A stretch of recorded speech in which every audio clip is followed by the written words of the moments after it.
little bit about it all year, about Jackson and how they have fed into you and fed into this program, and they're still standing here in the stands while you guys are accepting this trophy tonight. Jacksonians are resilient. They just needed a little hope. They just wanted someone that they could believe in, that they could trust, that they could ride with, that it was going to be right there for them. And for that, we love you, Jackson. And you guys are headed down to Atlanta.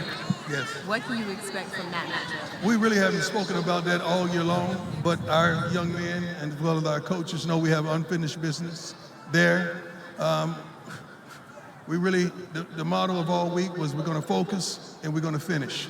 We're not done yet. So we still have one more to go and we will finish. Thank you, Coach. Congratulations. Thank you. Appreciate it. The whole thing about Coach Prime leaving Jackson State going to Colorado, the hurt boils down to what an HBCU really is. Good afternoon, folks. Coach Simmons here. And I'm going to give you my perspective on this picture in particular. You have on the right Ashley Robinson, a man who was of the culture, born and bred into this thing. His desire is to bring it to the forefront. You have the man who can do it in the middle, and the kids on the right that need it to help them in the future. Left, I'm sorry. When you saw Ashley Robinson walk off, that's because that man knows it's time to get back to work. It's time to get the grind back on.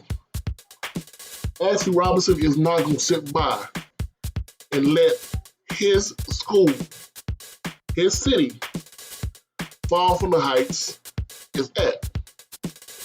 So I want to tell y'all something. A lot of people think the Coach Prime leaving is a big, big deal. And it is. Don't get me wrong. Coach Prime leaving is a huge deal. Because he's not leaving Jackson State. He's not leaving in college. He's not leaving the HBCU. He's leaving the culture.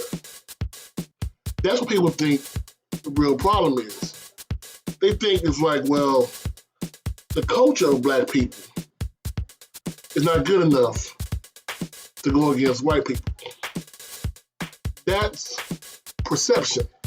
A lot of folks are gonna get mad in the comments, but hey, that's the perception. There's never, well, there's only been one other time any HBCU head coach was even spoke as a potential head coach on a FBS level. I'm not gonna say Power 5, I'll say FBS. You look at coaches from Norfolk State, coaching tight ends over in East Carolina.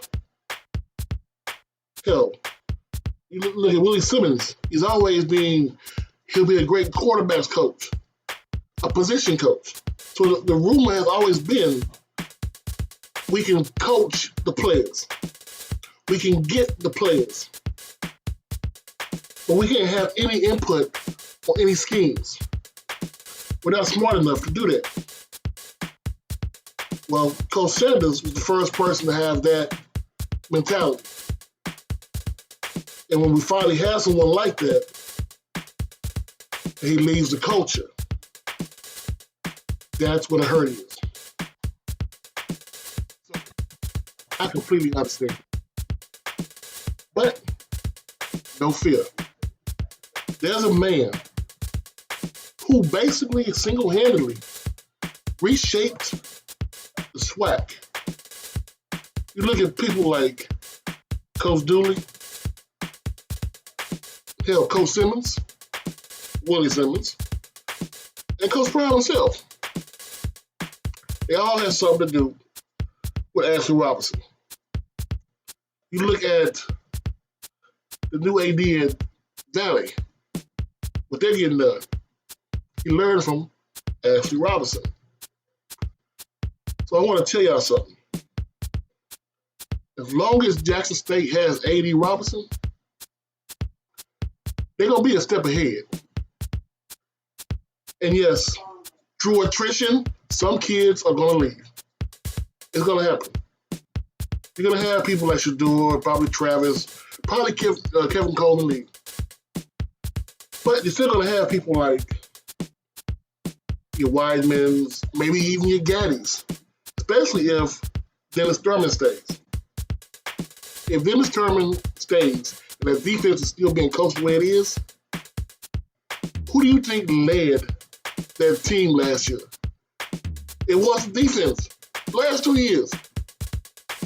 So, Mr. Robertson, I think the first goal is if Dennis Thurman wants to be a head coach, give it to him. If he doesn't, we want to stay at Jackson, get him out a raise. And have him be a co-coach. The rest of the swag, you ain't getting off easy to A.D. Robertson.